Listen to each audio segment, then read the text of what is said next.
society does not consist of individuals, but expresses the sum of interrelations, the relations within which these individuals stand. Meaning,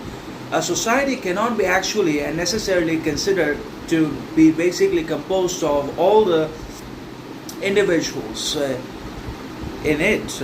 So a society is not necessarily the composition or the combination of individual men and women, but it basically is the association and representation of all of them in one way or another, and the relation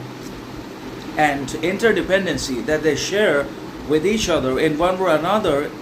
emotionally, mentally, psychologically, or in practical circumstances and outside conditions and public relations in one way or another. So obviously we are not going to be ultimately recognized for our individuality, difference, distinction, character, merit, talent, skill, knowledge, and everything else that we have and that we develop through years of hard work, dedication, discipline, desire, clarity, and intention, and that basically we have developed, cultivated, grown so many qualities within ourselves, and everyone has something or another that they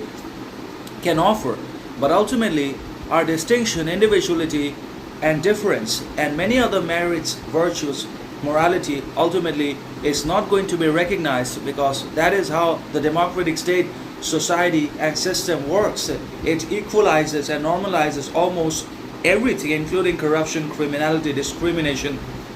injustice, inequality, including our qualities, merits, virtues are also being equalized and were held as being always equal and generic towards one another. And in that sense, that only breeds contempt, frustration, hate, envy, ego, and the many other problems that ultimately spins out of control, and we become mad because our distinctions are not recognized.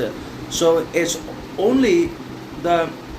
interrelations and interconnections that find space, light, and recognition in the society, and not all of our distinctions, merits, talents, skills, abilities, and everything else that we develop through decades of hard work, dedication, and devotion. So obviously it's only our interrelations and underlying